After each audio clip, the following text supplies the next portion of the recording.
Good afternoon, ladies and gentlemen, and welcome to another Propagandacast with me, your host, ImperialDane, straight from the Propaganda Ministry here in Denmark.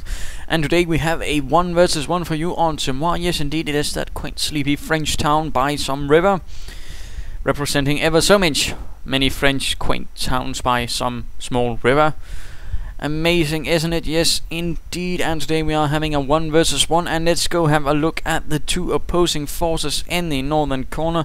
We have Krazor911. I do believe he has been featured here before as the British 51st Lowland Infantry Division making their way, and who shall be opposing them? None other than me, Obersturmbannführer Dane of the 2nd SS Panzerdivision das Reich, ready to show those Tommies what war is all about. And of course, for those that aren't familiar with the map, it is a rather quaint one. It's rather divided in neatly into 3 sections, or at least that's what I think. You have the first section, sort of the home area, also the point of the medium fuel point, and then you have the medium area, the central area or section, with lots of munitions, all 3 victory points on a neat row, a little fuel but nothing huge. And of course you have the other one, which is of course also the home section for your opponent, but for you it's rather the far away point, which again offers the most fuel, but it's going to be damn hard to actually get to. Usually these points are the subjects of high harassment from both sides, although usually if you're the Wehrmacht and your opponent is the American, then you as the Wehrmacht player will most likely face the harassment, and so in some cases not entirely a bad idea to lay down some barbed wire right here. Now then, let's get on with this. Let us not dawdle, Terry, hang around, have a bit of tea, no more. On to war. Das Reich leads the way in the face of these British pigs. Haha. And we are seeing the reconnaissance section quickly moving out towards this fuel point. Not a bad idea, in particular since it's right next to the base, and of course by just moving this headquarters command truck up there, it is instantly within your control, and thus is a very nice spot, easily secureable. And of course, if you then also ensure to keep it right there near your Vickers machine gun emplacement, your opponent can't exactly either just charge in and deal with the headquarters command truck. So a rather nice point actually for the British, and certainly gives them a small advantage on that point, but of course not a huge one, as they'll still be lacking sort of in greater troop numbers. And of course you still have to sort of give up territory for some point, and now this is something I'm not entirely comfortable with. You might have noticed he actually packs this up right away. Of course he doesn't have any resources at the moment, but at the same time he could have, for example, waited for some extra manpower to be accumulated, and of course get a second infantry section out while this one chap takes the point and then pack up. Instead he's sort of moving it out. It's not packed up, he just has a lot of manpower, which, and of course he isn't getting fuel either. What little fuel the original point actually gives you. So that's a bit of a unfortunate move, I can't help but feel. And no, he's ignoring the medium yield fuel point, instead going straight for the high yield, or the medium yield munitions point. Interesting. We shall have to see how this works out. Of course I'm going straight, fanning out there, going for this munition point, this, and of course the fuel point. Volks Grenadiers dashing out towards the central point, securing the road, which of course will ensure that I'm connected with most territories.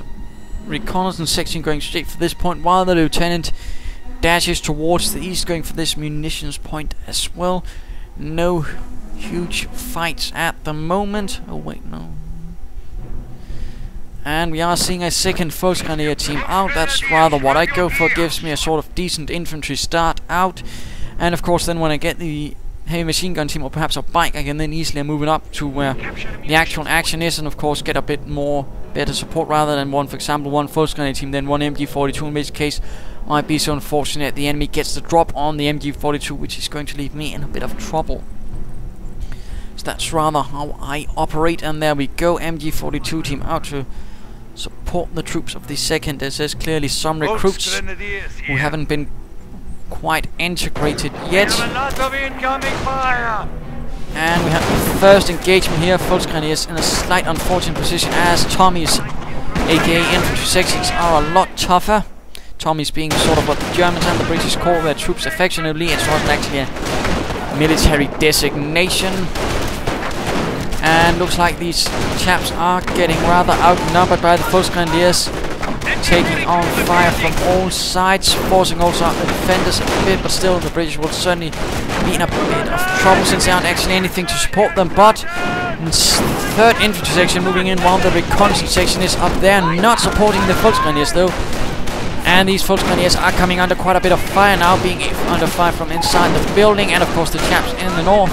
MG42 dashing in, and will I be seeing another Volksgrenadier team out, or perhaps the skirmish phase? Volksgrenadiers slowly pulling back to a slightly more defensible position, because now we're also seeing reconnaissance section moving in.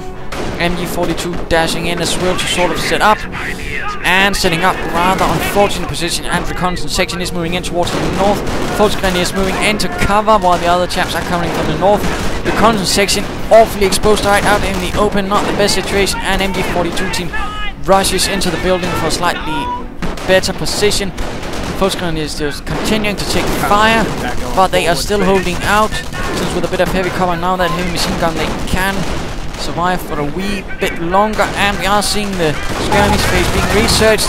Reconnaissance section finally coming under some heavier fire and retreating. British troops holding out in the north. Nice defense by using this building for cover, but at the same time also nice job here in holding them back a bit. Infantry section moving about, moving out, coming under actual fire from the flamethrower team and forced to retreat.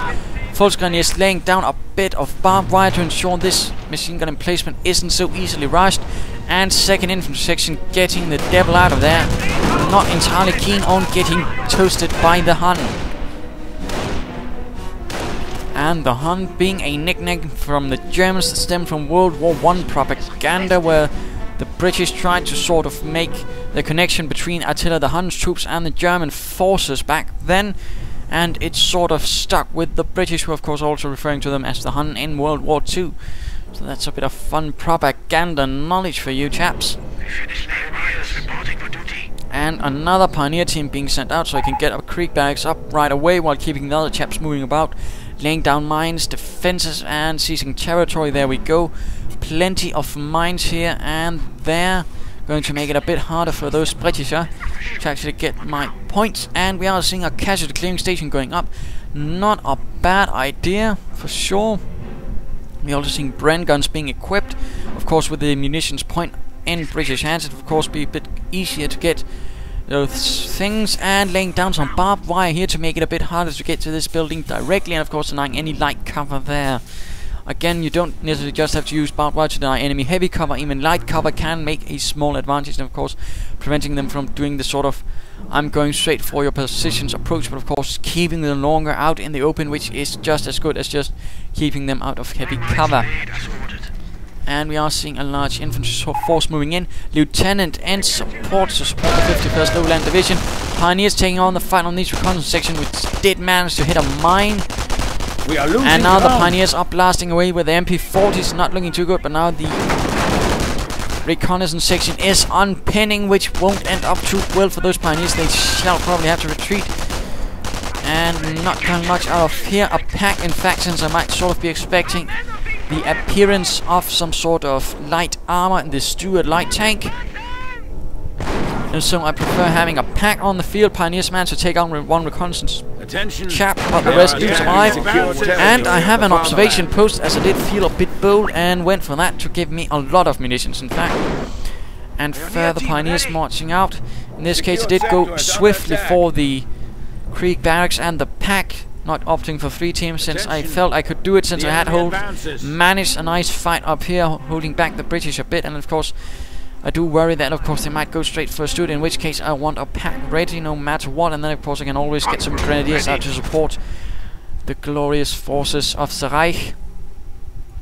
And we are seeing some grenadiers coming out. In fact, British slowly advancing under the cover of the Bren gunners, using the un-Bren gun chaps to actually provide cover. Lieutenant up here in the building providing him cover, but at the same time can actually provide a command radius, so not for example a bad idea to keep him in a building. And we are seeing the sappers nearby with Piat as well, expecting some sort of armored rush. Perhaps a half-track is not a bad idea, in fact, but there we go. It certainly looks awfully nice, but at the same time it also renders him a very nice target for some sort of artillery. For example, if I'd gotten a mortar instead, or decided to throw in some assault grenades, this would be a prime target. So of course, be careful with that.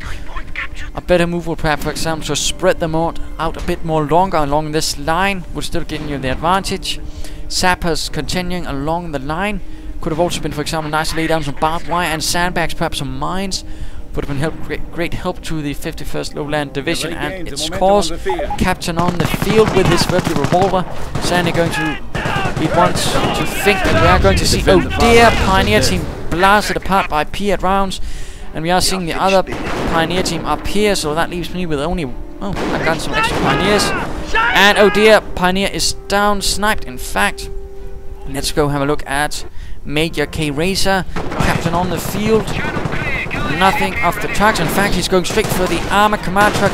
Grenadiers leading the charge. And what is this? Half-track Sonderkraftfahrzeug 241, also known as the Hanomag by the Brits, since that was the factory that made it. It was also known as the SPW, or Schützenpanzerwagen, as the Germans sort of their version of the half-track or armor personnel carrier. And there we go, British charging in, and of course using the cover there rather nicely. Piats can fire our hedges, one of the few weapons that can, in fact. Half-track getting the devil out of there and knocked out, I'm afraid. Such things can happen. I was not too up to snuff, but instead Volksgrenadiers charging in with proper SS tenacity, dropping assault grenades, catching the British right there, doing quite a bit of damage, stunning, and really forcing the British assault into a rather nasty position as the grenades continue to drop down. It's almost killing the infantry section completely. Pioneers moving in with flamethrower to support. Assault grenades, perhaps no, just a single regular grenade going to the window, killing one chap. And British are slowly putting out of there again as Pioneers with flamethrowers join in as well. Very heavily fought action right here in the center. Almost looked alright for the British, but they were fought back by Wehrmacht tenacity, or I suppose Waffen SS, and quickly scavenging this half-track. Don't be afraid to do this. The faster you can do this, the faster you can get some munitions at the very least. But again, not a bad job for the British. Certainly going to keep me a bit back in terms of offensive firepower, since of course won't be able to keep the half-track nearby to sort of keep up the momentum. And we are seeing another Bren gun. No assault grenades though. That would have been nice, for example. Could really land some devastating and nasty shots there. Just tell us where they are, son. But Bren guns are certainly not to be scoffed at. In particular, considering you get 2 for the cost of 75 munitions. And a bit of fighting up here as the reconnaissance section are coming under fire from tenacious Grenadiers.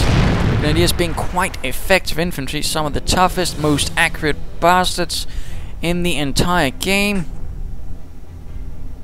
And of course can get panzer fixed. The LMG 42 again, I'd not recommend it until they actually bring out a patch to fix that. Pioneers